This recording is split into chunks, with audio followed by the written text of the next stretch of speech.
Hello guys, माझ्या YouTube चॅनलवर तुम्हा सर्वांचं पुन्हा एकदा स्वागत आहे। तर आजचा व्हिडिओ आहे ग्रामरमधील क्वेश्चन टॅग यावर आधारित। तर टॉपिक अतिशय सोपा आहे, तरी देखील जास्तीत जास्त विद्यार्थी आन्सर मध्ये चुकावतात भरपूर। तर त्या दृष्टिकोनातून हा जर व्हिडिओ व्यवस्थित तुम्ही बघितला तर तुम्हाला नक्कीच फायदा होईल परीक्षेमध्ये। 8वीला हा टॉपिक आहे, 9वीला आहे, 10वीला सुद्धा आहे आणि 12वीला सुद्धा आहे, हे लक्षात ठेवा। तर आजच्या टॉपिकचं नाव आहे क्वेश्चन टॅग। तर क्वेश्चन टॅग म्हणजे काय हे पहिला आपण समजून घेऊया आणि मग ती वाक्य कशी सोडवायची, कशा पद्धतीची ती वाक्य येतात हे सगळं आपण नंतर बघूया। ओके, तर क्वेश्चन टॅग, क्वेश्चनचा अर्थ साधा सोपा आहे प्रश्न, आणि टॅग म्हणजे शेपूट, म्हणजे शेवटी येणारा प्रश्न किंवा वाक्याच्या शेवटी। बघा, आपण केलेल्या विधानावर, विधान म्हणजे वाक्य, दुसऱ्याची प्रतिक्रिया रिॲक्शन जाणून घेण्यासाठी जो संक्षिप्त म्हणजे छोटा प्रश्न विचारला जातो त्यास क्वेश्चन टॅग किंवा दुसऱ्या शब्दात टेल टॅग असेही म्हणतात। म्हणजे परीक्षेमध्ये तो ऍड अ क्वेश्चन टॅग अशा ब्रॅकेटमध्ये येतो प्रश्न, किंवा त्याला नुसतं tail tag, add a tail tag असं म्हणतो। तर टेल टॅग म्हटलं तरी गोंधळून जायचं नाही, आणि क्वेश्चन टॅग म्हटलं तरी गोंधळून जाण्याचं काही कारण नाही। व्यवस्थित वाक्यांचा सराव केला आणि माझा व्हिडिओ व्यवस्थित बघितला, टेक्निक आहे, तर नियम नुसतं वाचून तुम्हाला अजिबात सोडवता येणार नाही। तर नियम म्हटलं तरी डोक्यात सायन्समध्ये नियम आहेत, तुमच्या गणितामध्ये नियम आहेत, किती नियम लक्षात ठेवणार। तर जास्तीत जास्त प्रॅक्टिस केलं व्यवस्थित त्या टॉपिकचं तर तुम्हाला कुठलाही टॉपिक चॅप्टर ज्याला म्हणता येईल ग्रामरला अवघड जाणार नाही, हे लक्षात ठेवा। ओके, तर पुन्हा एकदा जरा व्याख्या वाचतो, डेफिनेशन वाचतो। What is meant by question tag? आपण केलेल्या विधानावर दुसऱ्याची प्रतिक्रिया जाणून घेण्यासाठी जो संक्षिप्त प्रश्न विचारला जातो त्यास क्वेश्चन टॅग किंवा टेल टॅग असे म्हणतात। ओके, आता एक मी हळूहळू जसं जसं वाक्य घेत जाईल आणि जसं आपण सोडवत जाईल वाक्य, तर तुम्हाला ते लक्षात येणार आहे। सर्वच्या सर्व नियम मी प्रथम सांगणार नाहीये, लक्षात ठेवा। अतिशय सोपं वाक्य घेतो बघा। फर्स्ट वाक्य मी असं येतो, it is very cold outside. It is very cold outside. तर पहिला नियम काय, तर वाक्य जर होकारार्थी असेल तर टॅग नकारार्थी होतो, आणि टॅग जर वाक्य जर नकारार्थी असेल तर टॅग होकारार्थी। आता तुमच्या 10वीच्या पेपरमध्ये किंवा 9वी 8वी जरा ऑप्शन देतात, म्हणजे जो तुमचं योग्य उत्तर आहे त्यासाठी 4 ऑप्शन दिलेले असतात। पूर्वीच्या मध्ये हा प्रश्न कसा सोडवला जायचा आणि आत्ताच्या परीक्षेत काय बदल झाला हे तुम्हाला मी समजावून सांगणार। आता बघा, हे सरळ सरळ वाक्य मध्ये आपण वाचूया, दिसतं की हे वाक्य होकारार्थी।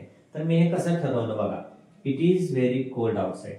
तर नकार म्हणजे काय, ज्या वाक्यामध्ये नॉट, नेव्हर किंवा नथिंग असे शब्द नाही, यामध्ये इज होकारार्थी आहे, इज नॉट असतं किंवा इजंट असतं, इज नॉट किंवा इजंट असं जर असतं तर ते वाक्य निगेटिव्ह झालं।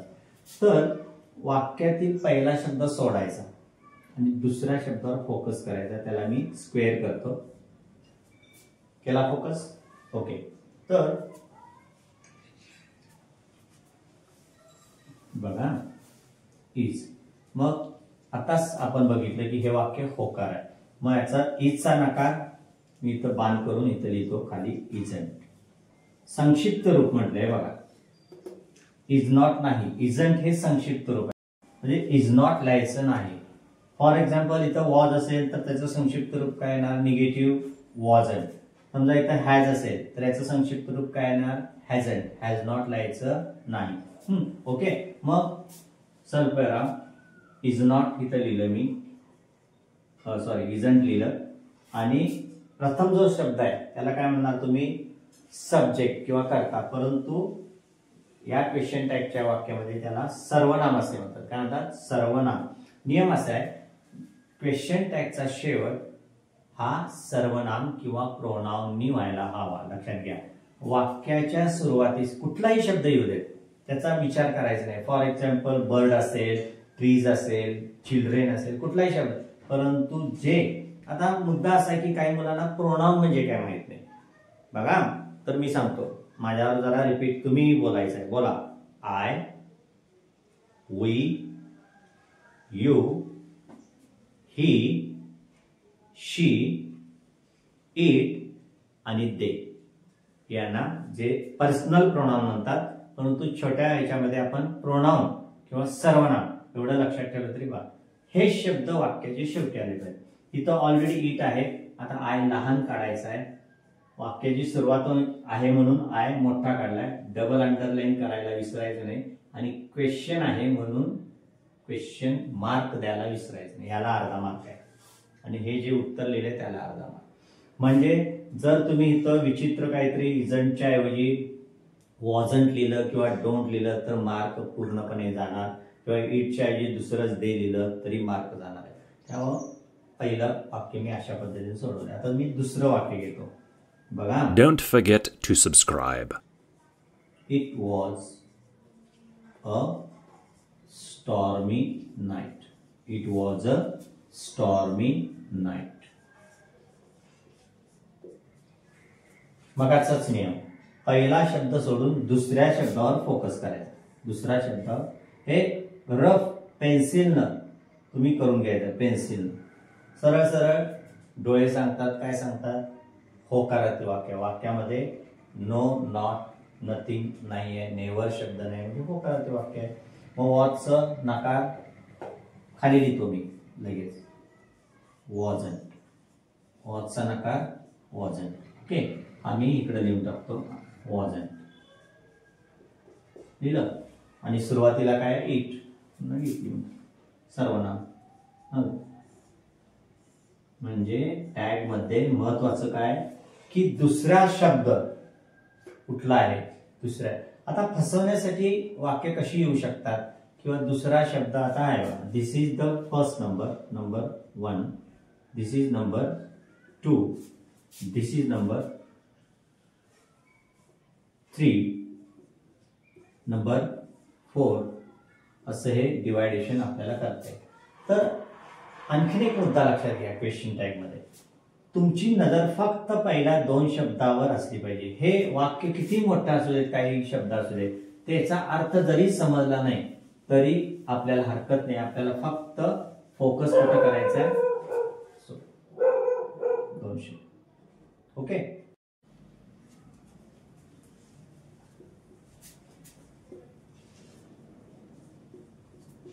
We can't jump into the well. बघा, we can't jump into the well. म्हणजे वाक्य वाचल्यावर लक्षात येते की वाक्यामध्ये दुसरा शब्द फोकस. माझ्या नियमानुसार, नियम असं नाही, टेक्निक म्हणूया पाहिजे तर, देतानाच तुम्ही वाचलं, लक्षात आलं रीड केल्यावर की कांट आहे. मग कांट म्हणजे इथं हा निगेटिव्ह आहे शब्द. नॉट. नॉटचं हे संक्षिप्त रूप आहे, लक्षात ठेवा. तर आपण टॅग होकार करायचा आहे. टॅग मध्ये हा शब्द गेला की राहिला कॅन. इथं कॅन मी लिहितो. होकार निगेटिव्ह वाक्य आहे त्यामुळे टॅग होकारात येणार किंवा पॉझिटिव्ह येणार. आणि सर्वप्रथम वी आहेच. वी लहान काढायचं, मोठं काढायची काय आता गरज नाही. वाक्याची सुरुवात आहे म्हणून वी इथं त्याने डब्ल्यू कॅपिटल घेतलं. ओके, झालं. Can we. किती सोपं आहे बघा. पुन्हा एकदा नियम लक्षात घ्या. दिलेले वाक्य निगेटिव्ह असेल टॅग होकारार्थी. दिलेले वाक्य होकारार्थी असेल टॅग नकारार्थी म्हणजे निगेटिव्ह. आणि शेवटीला जो पहिला शब्द आहे तो आहे तसा तिथं लिहिणे, काही बदल करायचं नाही. No change. फक्त जर इथं सर्वनाम नसेल म्हणजे I, we, you, he, she, it, they यापैकी शब्द नसतील तर व्यवस्थित प्रोनाउन समजून घेऊन लक्षात. फॉर एक्झाम्पल बघा, वाक्याच्या सुरुवातीला अ बॉय असेल तर 2 मिनिटं मी तुम्हाला विचारतो, थांबतो, मी थांबू शकतो. अ बॉय साठी कुठलं प्रोनाउन येणार? तो मुलगा. तो म्हणजे काय? पुरुष आहे म्हणजे ही. समजा वाक्याची सुरुवातीला फादर असा शब्द येत असेल, माझे बाबा किंवा वडील, मग ते वडील, ते किंवा तो, इंग्रजीमध्ये ते तो काय नाही, पुरुष म्हटल्यावर ही. समजा ओल्ड मॅन असं वाक्याच्या सुरुवातीला असेल तर काय येणार, विचार करा 2 सेकंद. काय येणार, तो मनुष्य, तो पुरुष म्हणजे ही प्रॉनाउन आहे. समजा वाक्याच्या सुरुवातीला मदर असेल किंवा टीचर आहे किंवा अ गर्ल आहे,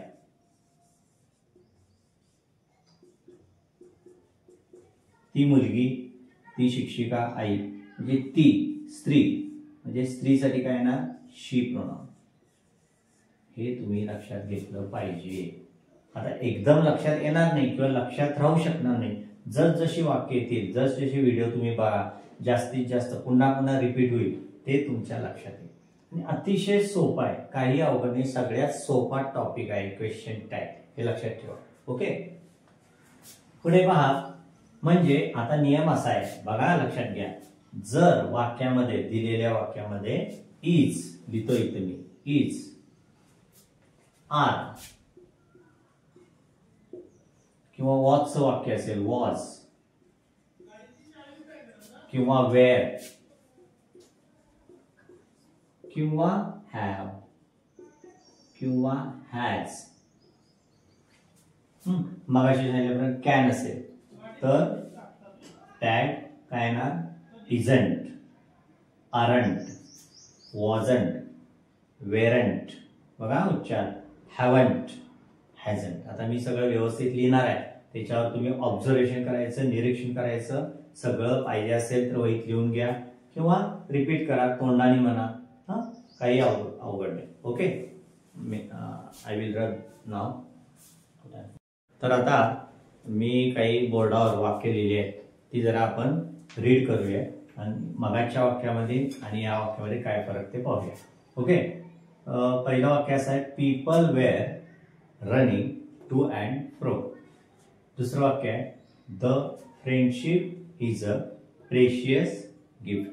okay, number 3, Hamel has decided to be kind. Hamel, mister Hamel, 9वीचं वाक्य, 9वीच्या लेसन मधील शेवटच्या लास्ट लेसन, हा जो काही लेसन त्याच्यात घेतलाय, Mister Hamel has decided to be kind. And the last one, the garden was so beautiful. The garden was so beautiful. तर मगाशी सांगितल्याप्रमाणे पुन्हा एकदा मी आठवण करून देतो की वाक्यातील पहिला शब्द काहीही असू दे, तिकडं आपण नंतर बघायचं आहे. पहिला फोकस ज्याच्यावरून आपल्याला टॅग करायचा आहे, टॅग, ते पहिला फोकस तुमचा सेकंड शब्दावर पाहिजे. नंबर 2, पहिल्या वाक्यामध्ये वेअर हा दुसरा शब्द आहे, दुसऱ्या वाक्यामध्ये इज शब्द आहे, तिसऱ्या वाक्यामध्ये हॅज, चौथ्या वाक्यामध्ये वॉज. आता मुलं फसतात कुठं बघा. आता पहिल्या वाक्यामध्ये रनिंग हे पण क्रियापद आहे, मग त्यांना काय वाटतंय आयएनजी लागलेलं हे क्रियापद आहे, म्हणजे त्याच्यावर काहीतरी टॅग करायचं, क्रियापद. दुसऱ्या वाक्यामध्ये इज आहे, तिसऱ्या वाक्यामध्ये डिसाइड कडे लक्ष जातं, त्याच्यावरून काहीतरी ठरवतात की भूतकाळ आहे, ईडी म्हणजे तिथं काहीतरी वेगळंच करतात. चौथं ब्युटिफुल कडे लक्ष जातं. आणि विसरणं, कुठे विसरतात विद्यार्थी, मी काय सांगितलं की focus, you have to focus number 2 word, on number 2. परंतु most of the students forget it. बघा आता मी वाक्य सोडतो पहिला.